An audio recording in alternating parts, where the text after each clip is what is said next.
തൂണുകളുടെ നിർമ്മാണം പൂർത്തിയായതോടെ തൂതപാലത്തിന് സമാന്തരമായി പണിയുന്ന പുതിയ പാലത്തിൽ ഗർഡറുകൾ സ്ഥാപിച്ചു തുടങ്ങി. സമീപ റോഡിൽ നിർമ്മാണം പൂർത്തിയായ 18 ഗർഡറുകൾ വലിയ ക്രൈനുകളുടെ സഹായത്തോടെയാണ് തൂണുകൾക്ക് മുകളിൽ സ്ഥാപിക്കുന്നത്.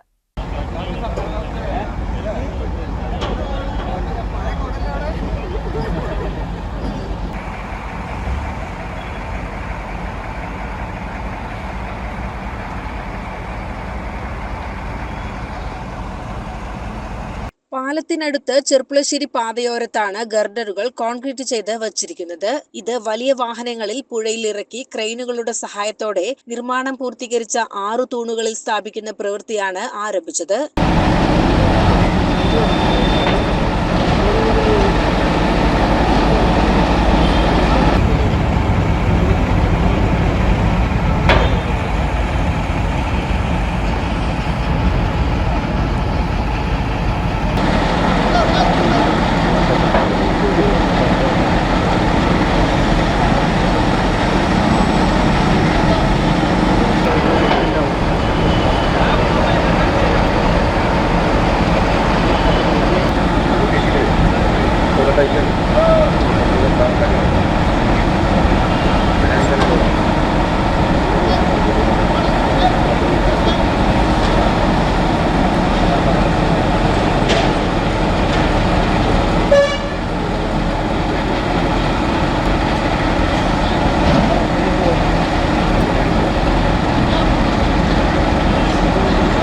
പുഴയിലെ വെള്ളം തടഞ്ഞു നിർത്തി ഓവുചാൽ വഴി കടത്തിവിട്ടാണ് നിലവിൽ പണി നടത്തുന്നത്.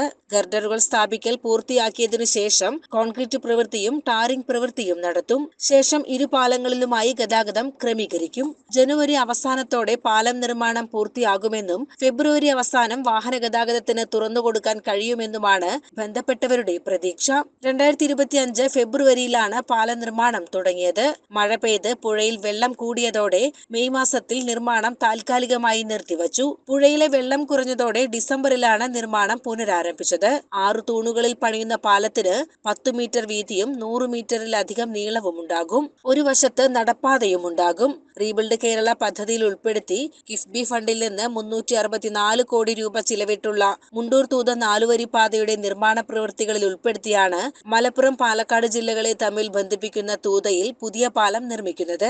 പാലം യാഥാർത്ഥ്യമാകുന്നതോടെ പാലക്കാട്ട് നിന്ന് ചെർപ്പുളശ്ശേരി തൂത വഴി കോഴിക്കോട്ടേക്ക് 10 കിലോമീറ്റർ ദൂരക്കുറവിൽ എളുപ്പത്തിൽ എത്താൻ കഴിയും. അതേസമയം തൂത മുതൽ പെരിന്തൽമണ്ണ വരെയുള്ള പാത ശോചനീയാവസ്ഥയിലായിട്ടുണ്ട്. 4-വരി പാത ഇവിടെ മുതൽ 2-വരി പാതയാകുന്നത് വലിയ വാഹനങ്ങൾക്ക് വലിയ പ്രയാസമുണ്ടാക്കും. CCN ചെർപ്പുളശ്ശേരി.